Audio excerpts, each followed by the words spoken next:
What's going on, everybody? It's Rich from Turf Talk, and the NFL 2025 offseason has already started off to a crazy start. If you don't want to miss anything, make sure to subscribe and like this video. The first player I want to talk about today is Sam Darnold, because wow, he had an incredible year in Minnesota this year. When starting quarterback J.J. McCarthy got hurt this year with a knee injury in the preseason, we didn't know what was going to happen with Minnesota's season.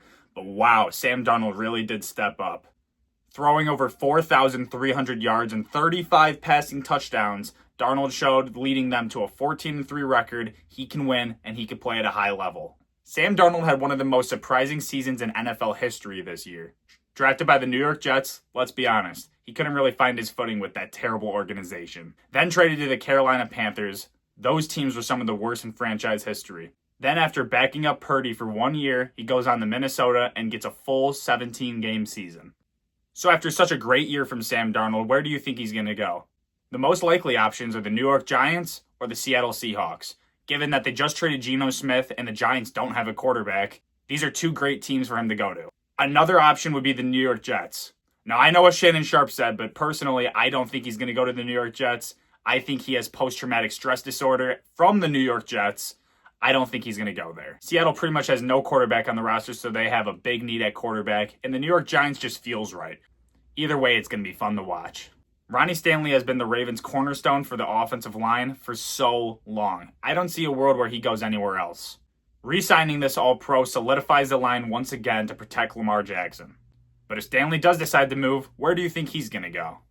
First, let's start off with my Miami Dolphins. With Teron Armstead clearing his $15 million and not knowing if he's going to play this year, the Miami Dolphins have a huge need at tackle. One reason why this might not happen is because they have a bigger need on the interior line.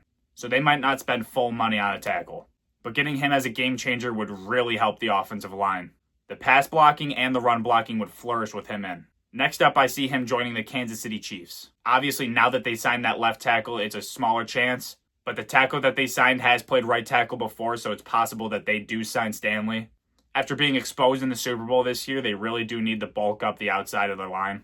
The final team I see signing Stanley would probably be the New England Patriots. With the most cap room in the league, there's no reason not to sign him. Protect Drake May and finish off your rebuild with one of the best tackles in the entire league. But realistically, he probably will go back to Baltimore, making huge lanes for Derrick Henry and blocking his ass off for Lamar Jackson. Finally, I see a world where the Chicago Bears sign him. They've already signed 3 offensive linemen. Why stop there? Clearly, they're not going offensive line in the draft. I could see them very well signing Stanley for a 1 to 2 year deal, protecting Justin Fields, protecting Caleb Williams, who was the most sacked quarterback in this entire season. In a rookie year, that's not good. Now looking at the LA Chargers, Khalil Mack and Joey Bosa are up for contract. These two were beasts for them the past couple seasons. Now even though Joey Bosa struggles to stay on the field, when he's on the field, he is clearly a top 10 edge rusher in the entire NFL. And Khalil Mack is an absolute animal, putting up just 17 sacks the season before this year. He's a future Hall of Famer, racking up over 100 sacks already. He's still playing like an absolute stud, staying on the field. Realistically, I either see him going to the LA Chargers once again or the Chicago Bears, reuniting with Ben Johnson. Now let's talk about Joey Bosa. With 72 career sacks and over 11.5 sacks the last 2 years, he's undoubtedly a beast. With injury concerns and only playing 12 games these past 2 years, I can see him getting a lot less money than he would hope for. Teams like the 49ers and the Miami Dolphins are two teams that I could really see him going to. Obviously, the 49ers to pair up with his brother Nick Bosa. They'd probably be the best brother-on-brother duo. And then my Miami Dolphins have a lot of interest in him, which makes sense because Chris Grier and Mike McDaniel really love their injured players. As you can tell by Bradley Chubb and Jalen Phillips, adding another injury edge rusher would just help a lot. When they're all on the field, the 4 of them would be one of the best edge rushing groups in the league. But can they stay on the field is the real question. Realistically, Joey Bosa could go to the Buffalo Bills as well, as they need pass rusher, but I don't see Brandon Beane doing that. I see them addressing pass rusher in the draft and ignoring it completely in free agency. Joey Bosa could also go to the Kansas City Chiefs or the Philadelphia Eagles, but their problem is really money. And freeing up enough cap space for a player that might not even be available in January, I wouldn't do that personally. Next up, we have the polarizing star in Stefon Diggs. Now, he's had a great career in Minnesota, Buffalo, and now Houston. But now with Houston, after a 1 year deal, he's a free agent. Now, he's not going to be making the big bucks. but the team that he goes to really could impact his career, like Odell Beckham with the LA Rams or Antonio Brown with the Buccaneers. It's no doubt that he can make big plays. He's done it in Buffalo for years. But can he still do it at a high level as a wide receiver one? Most likely the answer is no. Coming back from any injury like that is hard, especially when you're over 30 years old. Now, realistically, I see him going to a team with a young quarterback to really help him develop. Teams like the Jacksonville Jaguars and the Carolina Panthers are two perfect examples. Another team I could see him going to is the New York Jets.